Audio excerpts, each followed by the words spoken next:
I went through most of the day thinking that there wasn't going to be a message today because I didn't have any inspiration. And then I'm sitting here at the end of the day and I'm listening to things on the screen and hanging out with my dogs,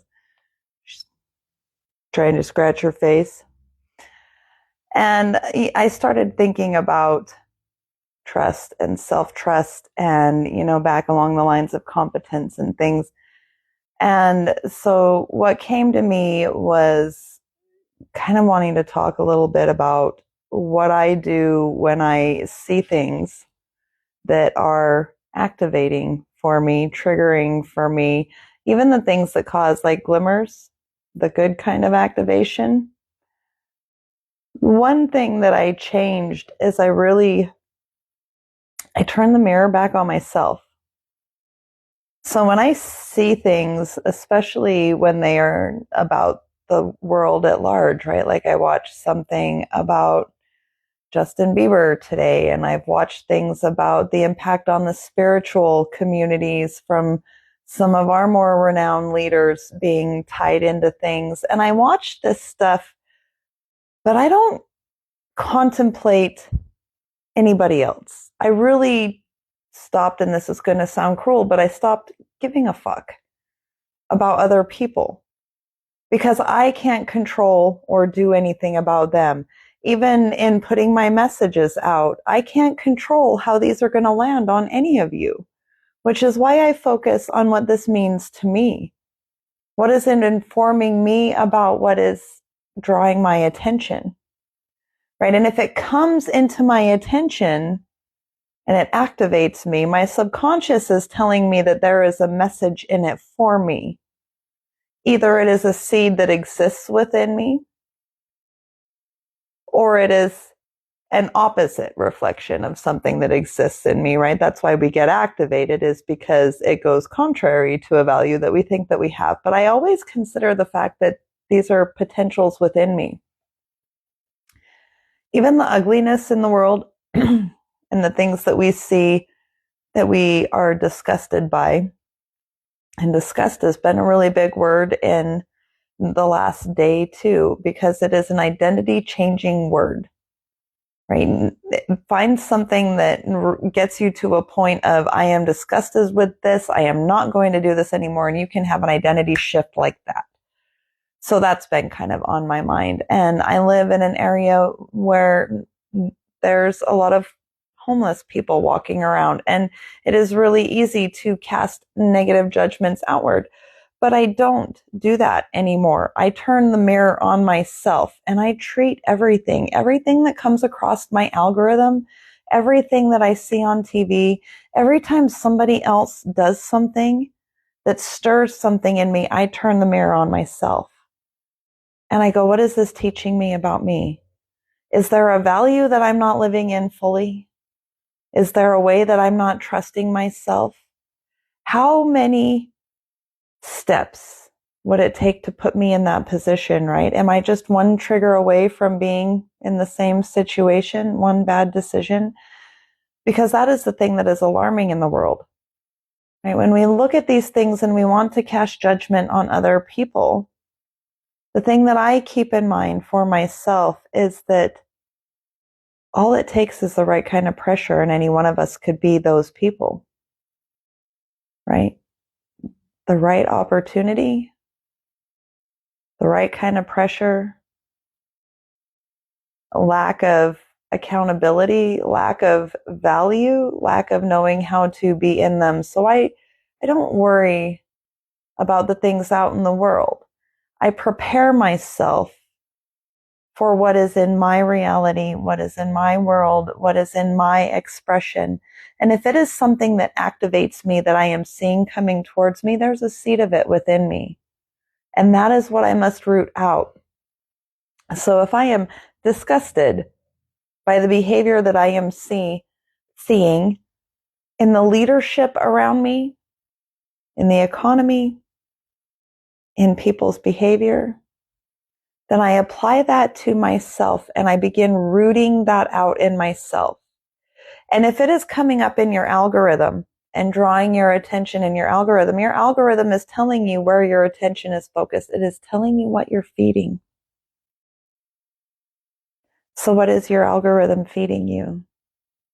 Is it feeding you with information that helps you grow, that helps you blossom, that helps you become more than you were the moment before you saw it? Is it helping you create the kind of behaviors that leave the world a better place than when you found it? Or is it stirring up reaction in you, pulling out ways where you are not regulated, not in your own control and mastery, right? One of the things that I have discovered with the trauma culture and all of the healing talk, and I've talked about in previous videos about how the psyche heals like the body heals, right? Like bone, muscle, and connective tissue.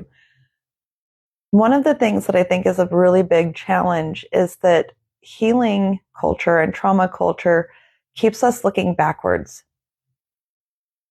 For many, we don't reach the state of integration where we turn these inner wounds and these inner child healing, and there's more than just the inner child.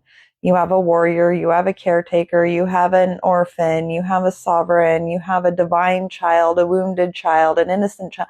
So many, so many. But all of this keeps us looking backwards.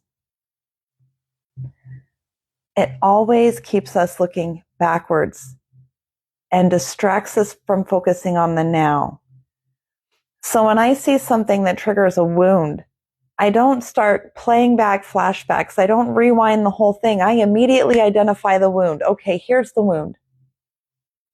That wound is tied to this value. That value needs to be changed and adjusted. I turn it into immediate behavior change within myself for what I want to change, for what I want to adjust. And I choose in the moment. And that is becoming integration. That is learning how to regulate and step into your sovereignty and use the information as data points to change your behavior now, to change your thoughts, feelings, and beliefs now. Anything that I see is attaching itself to a belief, or it wouldn't draw my attention, wouldn't activate me. It is revealing to me what I believe to be true about myself, about the world, about other people. And if I don't like what I see, it's not on me to take on the world. I can't do a damn thing about any of that out there other than what I am doing right now, which is being my truest expression. So I have to immediately turn that back on myself. If it is activating me, it is something within me. And I don't go into the negative past reflection. I don't start digging up and rooting up my past. When we're really honest with ourselves, when we get triggered, we actually know. We know what got injured. We know what our childhood was. And we're choosing to live in it. And I don't choose to live in it anymore. I don't want to live in my past. It is enough for me that I got through it. And I survived it brilliantly, just as much as you did, or you wouldn't be here. But now, instead of letting those behaviors like hypervigilance, keeping myself in a state of alertness, now I consciously use that as leadership because it is awareness of my environment around me. And I can act from a prey state, or I can step into my sovereignty and my leadership and use that to shepherd others. Right? Everything that you learned to survive your past is a skill and a tool that, when used consciously and intentionally, is your sovereignty. But they aren't supposed to be fixed states. And this looking behind us, constantly trying to find things to heal, like you've gone over your wounds enough time. It's time to turn that into adult maturity and change the behavior within yourself. Change the thoughts and beliefs. And you can pick and choose your thoughts. They're just clouds. You can go, oh, I don't like that thought. I am going to think a different one. Right? Instead of the hypervigilance, and I'm using that one just so I don't have to grab it a whole bunch, but like hypervigilance, instead of looking around and going, I am under threat. I am under threat. Where's the danger? Where's the alarm? Instead, I can go, where's the authority? There's no authority in this. This is mine. There's a potential danger. There's the way out. right? There's the potential harm. Here is the behavior that I need to mitigate that. And that is the adult. We aren't trying to relive our past or restore these states of childhood. Healing the inner child doesn't mean going back to them and getting anything back. It just means being able to see it for the wound and for the tool that we learned from it. We survived it brilliantly. We just hung on too long. And it's because we learned not to trust ourselves. So we learned to outsource our authority and agency. I don't outsource my authority and agency anymore. I trust myself because I'm here. So to not trust myself is foolish. And it's ignoring an obvious truth. I got myself here. So whether I choose to trust myself or not is still foolish, because obviously I'm trustworthy, or I wouldn't have gotten here. I would not be alive. Right? So anyway, this is what I have today. These are the thoughts that I have. We need to increase our competency. We don't need to spend a whole lot of time in morbid self-reflection. That is just, therapists got to get paid.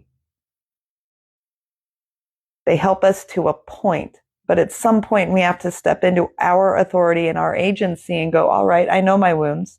Now I'm going to turn it into a tool. And I am going to turn it into the mature adult behavior that doesn't collapse when I see threat, but knows how to stand and say, not mine. Not my home, not my body, not my children, not the things I love, not me. No matter what the storm says, these things I will not sacrifice. And that's what I've got. I love you.